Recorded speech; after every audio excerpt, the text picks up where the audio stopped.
მოვამზადოთ სეზონური მარწყვის კექსი.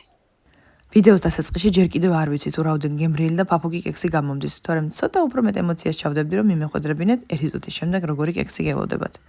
თასში გადაიტანეთ კვერცხი, დავუმატეთ შაქარი და გათქვიფეთ მიქსერით გაორმაგებამდე. შემდეგ დავუმატეთ რძე. მე გამოვიყენე ჰაის ულაქტოზო ნუშის რძე, რომლის შეძენას შეძლებთ ფრესკოსა და გუდულის მაღაზიათა ქსელებში. ასევე დავუმატეთ ზეთი, გამამხვილებელი, ვანილი და ლიმონის ცედრა. ცედრა ძალიან დიდ როლს თამაშობს ამ ნამცხვრის არომატულობაში, ამიტომ არ გამოტოვოთ. ბოლოს დავუმატეთ ფქვილი და ისევ გათქვიფეთ. დაჭერით მარწყვი და 20 სანტიმეტრის დიამეტრის მქონე ნამცხვრის ფორმაში ჩაასხით ცომის ნახევარი. დაალაგეთ მარწყვები, დაასხით ცომის მეორე ნახევარი, ისე რომ ყველა მარწყვი დაფაროს.